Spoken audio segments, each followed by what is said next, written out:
Hari ini kita akan berbincang mengenai pendaftaran merek. Saya ingin menanyakan dulu yang pertanyaan paling sering ditanyakan sama rekan-rekan KI semuanya, itu bagaimana cara mendapatkan hak atas merek, Pak?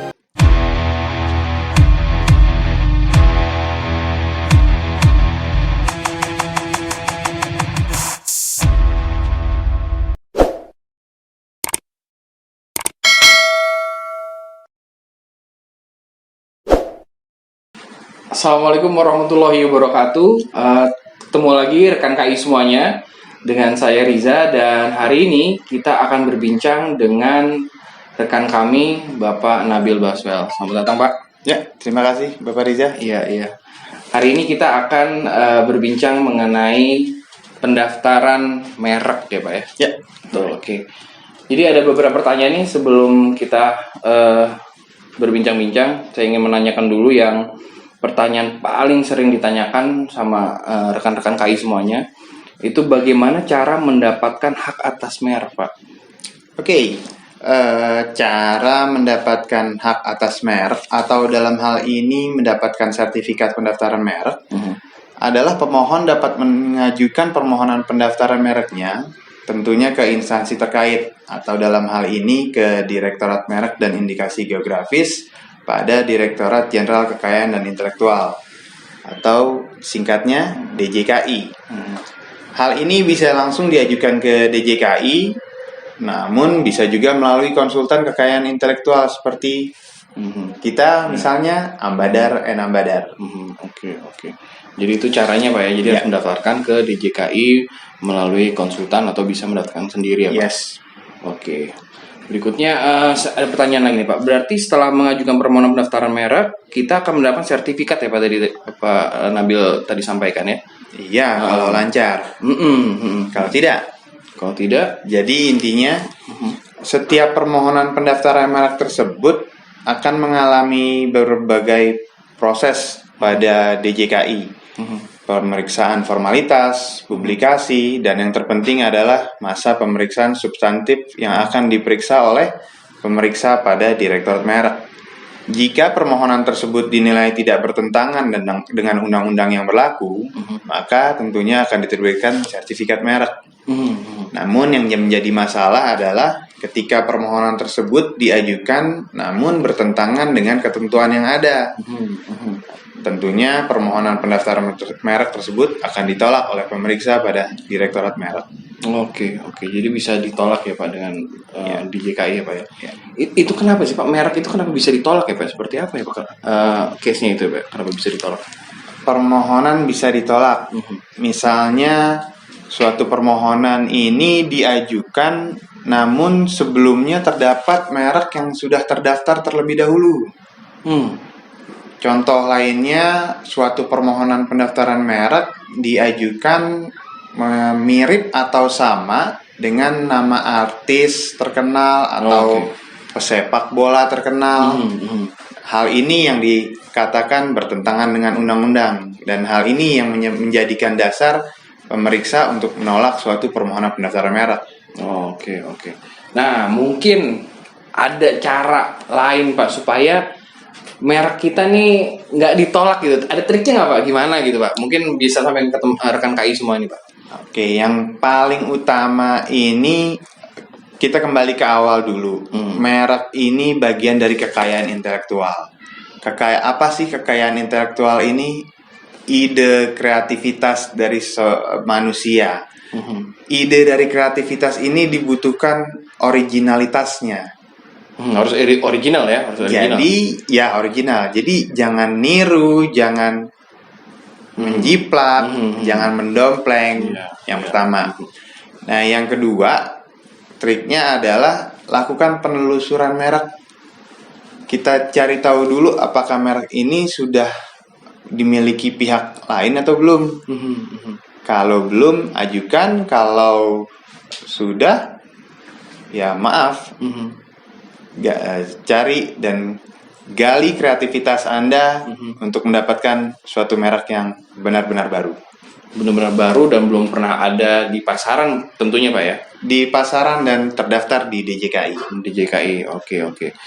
yang sering juga nih pada nanyain ke kita nih Pak, kita mau usaha nih, semisal saya mau usaha, terus setelah saya mau usaha, saya sudah berjalan usaha saya nih sekitar 5 bulan misalnya, dan saya baru sadar, wah ternyata penting juga ya usaha saya ini daftarkan mereknya gitu. Jadi sebenarnya ini yang perlu kita lakukan tahap awal adalah mendaftarkan dulu atau mulai usaha dulu Pak sebelum ini. Opini pribadi saya, Mhm. pikirkan matang-matang bisnisnya, Mhm. pikirkan matang-matang brandnya, jalankan secara paralel. Oh, oke. Bersamaan dengan Bersamaan bisnis. usahanya berjalan, permohonan pendaftaran mereknya dijalankan juga. Oke. Sehingga untuk menghindari hal-hal yang tidak diinginkan yang acap kali dilakukan oleh pihak-pihak yang tidak berkepentingan untuk mendapatkan benefit-benefit dari pelaku usaha. Oke. Oke. Oke. Oke.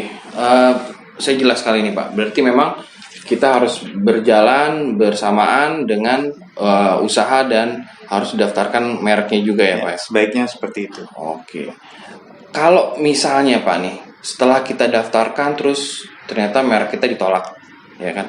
Ada upaya apa Pak supaya kita bisa tetap berjalan, mereknya tetap bisa di-approve gitu oleh DJKI? Oke. Pada dasarnya undang-undang memberikan kesempatan atau hak bagi pemohon untuk mengajukan tanggapan jika suatu permohonan pendaftaran merek diterbitkan usulan penolakan pendaftar merek.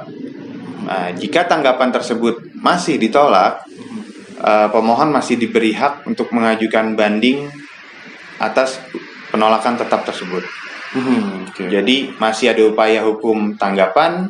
Di tanggapan ditolak masih diberikan hak untuk mengajukan permohonan banding. Oh, jadi kita masih bisa melakukan upaya banding ya Pak ya? Ya. Oke. Jadi setelah kita melakukan upaya banding gitu ya, itu apakah sudah final gitu putusannya? Final tidak. Oke. Undang-undang juga masih memberi kesempatan terakhir dalam undang-undang merek dan indikasi geografis, yaitu mengajukan gugatan terhadap putusan komisi banding merek, yang selanjutnya tentunya ada di tingkat peradilan. Nanti ada proses, jika gugatan ditolak ada proses kasasi, ada proses yang terakhir upaya hukum luar biasa, yaitu pengajuan peninjauan kembali. Oke, itu ada upaya-upaya yang seperti itu ya, upaya-upaya hukum. Namun ya kalau sudah sampai di tingkat kasasi atau peninjauan kembali, tentunya akan memakan waktu dan biaya yang cukup lama dan besar ya. Oke. Pertanyaan terakhir nih Pak Nabil. Dari awal kita mendaftarkan merek sampai nanti akhirnya ada upaya hukum atau sampai diterbitkan sertifikat, itu prosesnya berapa lama sih Pak? Itu banyak sekali yang nanya, sebenarnya merek itu berproses, prosesnya lama atau tidak sih Pak gitu? Proses dari pengalaman kita di Ambadar and Ambadar, terbitnya sertifikat jika tidak ada usulan penolakan dari permohonan sampai penerbitan memakan waktu kurang lebih 1,5 tahun sampai dengan 2 tahun, seperti itu. Namun bukan berarti dalam waktu permohonan tersebut pelaku usaha tidak dapat menjalankan bisnisnya, tidak. Silakan. Permohonan pendaftaran merek ini menjadi bukti iktikat baik dari seorang pelaku usaha dalam menjalankan usahanya. Oke. Jadi setelah kita daftarkan, kita tetap bisa berproses, kita bisa usaha, kita bisa melakukan bisnis, dan merek kita juga berjalan sampai nanti akhirnya terbit sertifikat gitu ya Pak? Benar.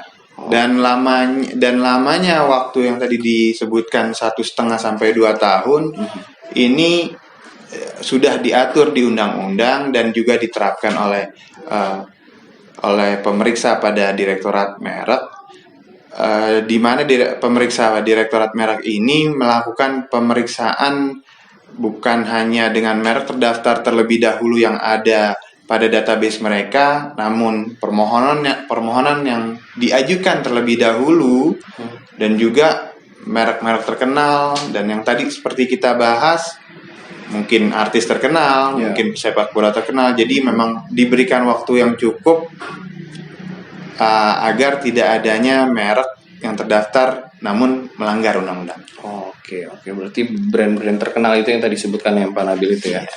Oke, baik. Terima kasih Pak Nabil untuk waktunya. Sama-sama, Semoga Pak teman-teman Riza. juga dapat memahami merek seperti apa, cara pendaftaran seperti apa. Dan apabila kalian ingin menanyakan lebih lanjut, ada pertanyaan, boleh tuliskan di kolom komentar. Baik, sampai jumpa lagi di bicara berikutnya. Terima kasih. Kita tidak bisa menutup mata bahwa di negara tercinta kita ini masih ada pihak-pihak yang ingin mengambil keuntungan dari pendaftaran